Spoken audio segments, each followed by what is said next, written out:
Qu'est-ce qu'ils ont foutu au petit Barto? Encore, j'aimais beaucoup, franchement. J'aimais beaucoup le Barto qui pissait partout, qui était sans gêne parce qu'il se sentait invincible ou quoi, qui était en confiance avec son fruit du démon, il sentait qu'il allait rien recevoir dans la gueule vu qu'il peut créer des champs de force ou quoi. Bon, d'accord. Ça, j'aimais bien. Ça va. Des personnages vulgaires, tout ça, ça passe. Mais faire de transformer un personnage comme par exemple dans Jubia, dans One Piece, dans Fairy Tail, non, quoi. Oh, bon, c'était plus ou moins drôle. C'est vrai qu'on n'a pas souvent eu ce genre de perso d'ailleurs, quand je regarde.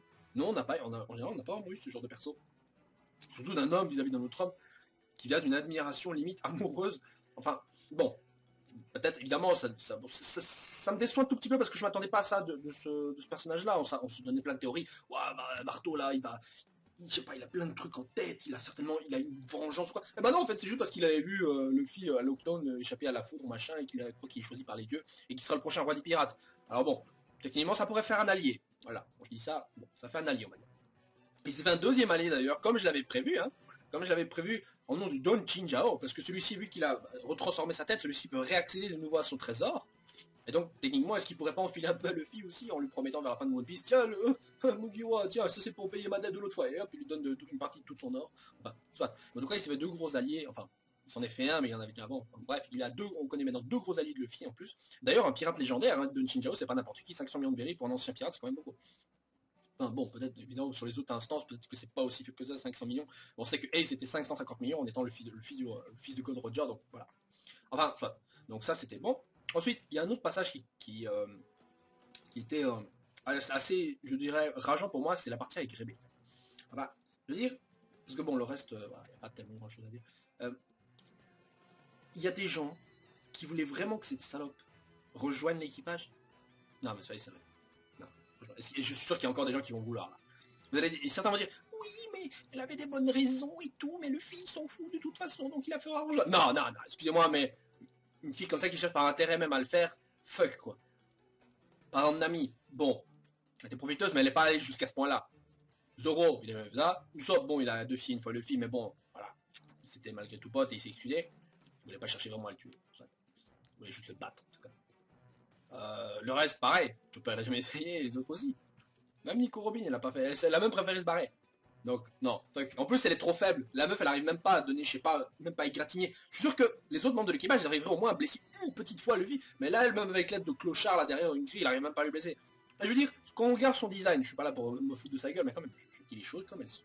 Quand on regarde son design, vous voyez bien que sa gueule, on dirait même on dirait une sorte de rappel de la gueule qu'avait Nami quand elle était un peu plus jeune, enfin, presque. Mais en tout cas, voilà, c'est aussi un problème que j'aime pas trop, un problème que je retrouve assez souvent dans One Piece, c'est le design de certaines gonzesses qui commencent à se ressembler. Encore, au niveau des mecs, pas de problème. Mais au niveau du visage de certaines meufs, j'ai l'impression qu'on retrouve parfois des traits, et j'ai l'impression qu'Oda n'arrive pas tellement à bien faire là-dedans. Encore, on avait Monet, qui était un personnage qui avait un design, ça va, encore ça passait, on savait que c'était Monet. Mais là, je veux dire, son visage prête à parfois à confusion, je veux dire. Enfin bon, il y a un truc avec ses cheveux, tout ça, pour qu'on évidemment, qu'on la reconnaisse vite. Mais je veux dire, j'ai l'impression que parfois, je retrouve certains visages qui commencent à être un peu chiants. Bon, par exemple, au contraire de Fairy Tail, où tu remarques vite fait quelle gonzesse et quelle gonzesse. Là, c'est même d'ailleurs plus évident au niveau des gonzesses que les mecs. Enfin, je compare un peu Fairy Tail, mais c'est vrai que Fairy Tail aussi utilise les mêmes traits de visage et change juste un peu la peau parfois. Mais au moins, elle les reconnaît. Voilà. Bon, bref, en tout cas, elle nous dévoile donc son petit visage. Et visiblement, voilà, elle veut libérer, elle veut gagner le tournoi. Et donc, elle veut gagner le meilleur amer, le fruit de Ace pour pouvoir défier Doflamingo, tout ça, pour aider les gladiateurs qui ont participé, machin truc.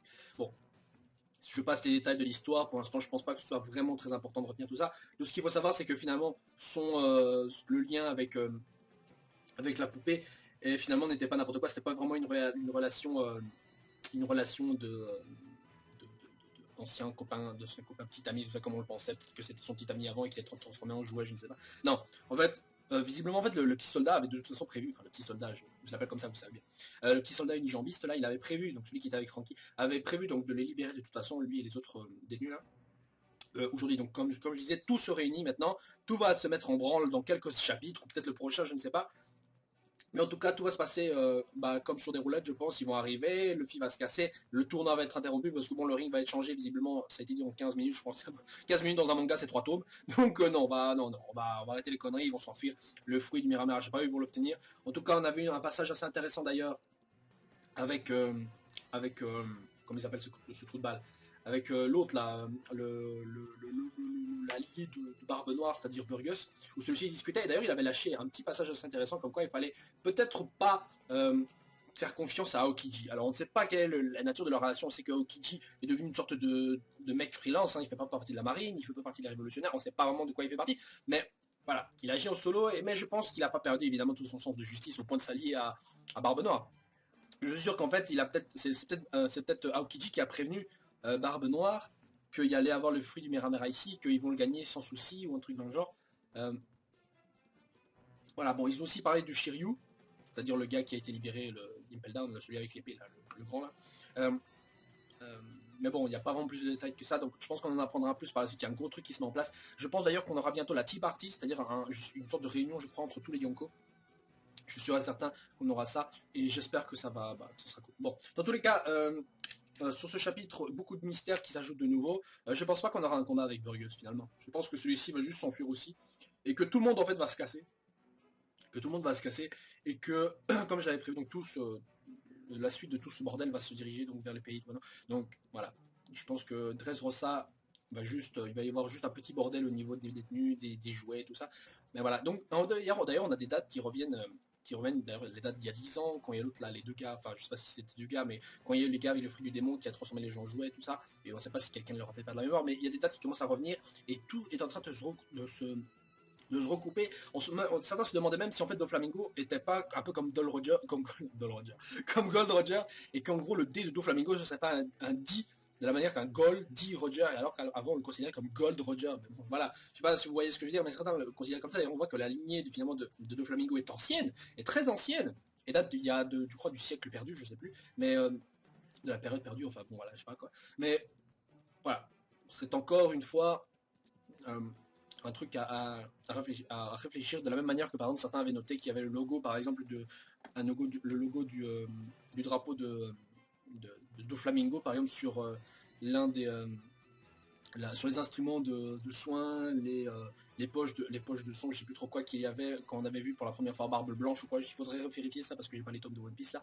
Donc si quelqu'un pourrait aller vite voir.